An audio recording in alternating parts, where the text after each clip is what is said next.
Dams serve a wide variety of purposes, from hydropower to flood control to storage of water for municipal and industrial uses. But when a dam's useful purpose fades away, the structure itself still remains.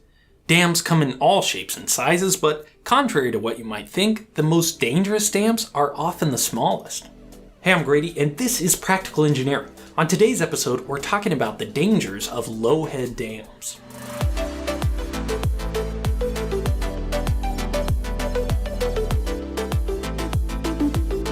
This video is sponsored by Squarespace. Visit squarespace.com/practicalengineering to get a free trial. More on that later.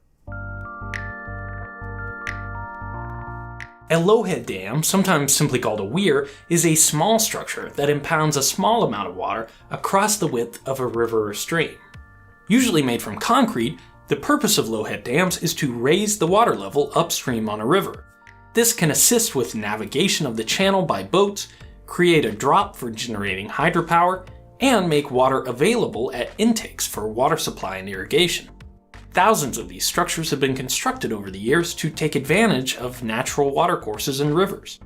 The heyday of low-head dam construction was actually in the 1800s, when mills and factories often relied on water power to drive grinding wheels and other equipment. This was at a time when moving water was the most consistent source of power available in large quantities before the widespread adoption of electricity. Most of these old mills and factories are long gone, and the ones that still survive certainly don't depend on water for power anymore. That means many property owners are forced to maintain these old structures that no longer have any practical use. Or more commonly, and much worse, these dams are abandoned by their owner and gradually fall into disrepair.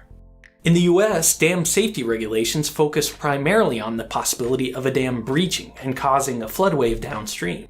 But because low-head dams are relatively short, a breach poses minimal danger, so most states don't keep track of these small structures. And especially if they've been abandoned, it can be difficult to enforce maintenance regulations on their owners. But even though they pose little danger in the event of a breach, low-head dams create a public safety issue that has caused more fatalities in the US than all dam failures in the past 20 years. To understand why, we first need to know a little bit about open channel hydraulics. If you haven't seen my video about hydraulic jumps, I'll summarize it here. Go back and check out that video if you want to learn more. Open channel flow, that's flow that's not confined within a pipe, has a very important property related to its velocity that governs its behavior. Slow, tranquil moving water is called subcritical because waves propagate faster than the flow velocity. Faster moving water is supercritical because the waves move slower than the flow velocity. Anytime a supercritical flow encounters subcritical flow, an interesting phenomenon called a hydraulic jump is formed. Low-head dams almost always have subcritical flow upstream. The flow is deep, slow, and tranquil as it makes its way to the dam. But as the flow passes over the weir, it picks up speed and becomes supercritical.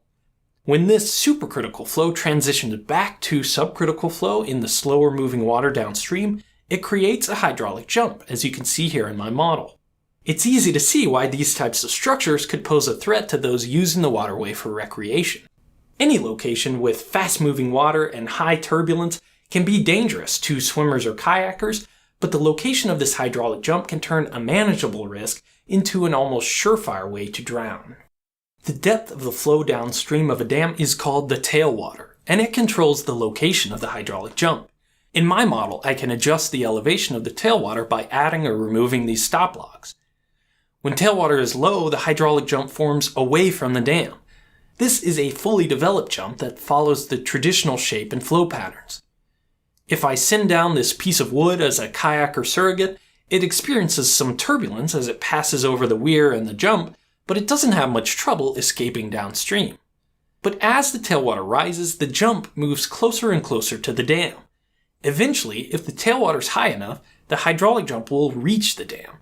This condition is called a submerged or drowned jump. It may look fairly innocuous, but this is when things get dangerous. Let's send our kayak or surrogate down to see why. A submerged hydraulic jump creates an area of recirculation immediately downstream of the dam, sometimes called a keeper for obvious reasons. The jet of the hydraulic jump surfaces downstream, causing a boil point. Sometimes this is easy to see, and sometimes it's not. Either way, objects or people will only be able to escape a submerged hydraulic jump if they're able to get beyond this boil point. And any rescuers who approach a submerged jump from the downstream run the risk of being drawn into the hydraulic themselves. The recirculating current that traps recreators is dangerous enough on its own, but there are other contributing factors to the dangers of low-head dams.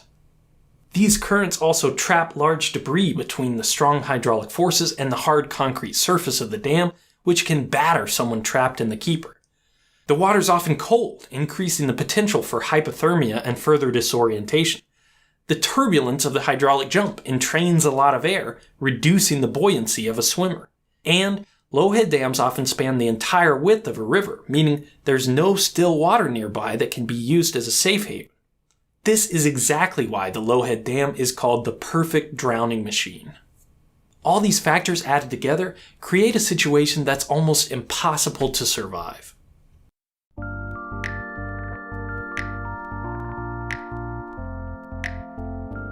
There are a lot of ways to mitigate this issue. The simplest option is just to keep people away from these structures. Some states require that exclusion zones be established to make sure that kayakers safely portage dams instead of trying to run them. Good signage and buoys as warnings can sometimes be enough to keep people safe. Another option is to modify the structure to reduce the potential for recirculating currents. Researchers have proposed various retrofits to existing dams to improve flow conditions when tailwater's high. Of course, the most obvious but also most expensive way to address the issue is to remove these dams altogether.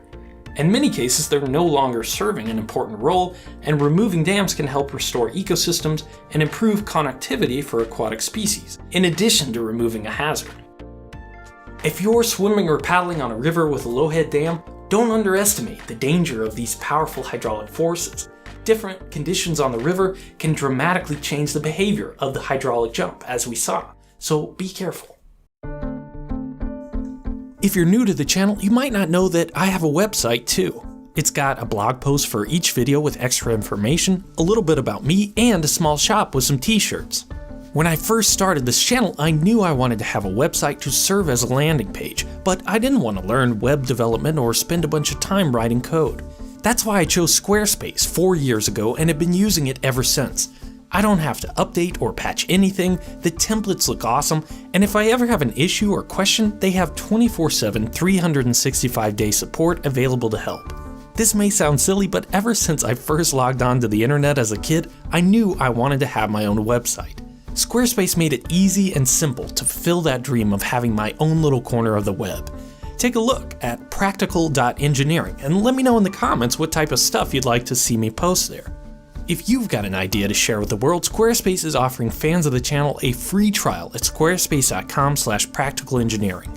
Use access code practicalengineering to get an additional 10% off your first purchase. A dream is just an idea that doesn't have a website yet. Thank you for watching, and let me know what you think.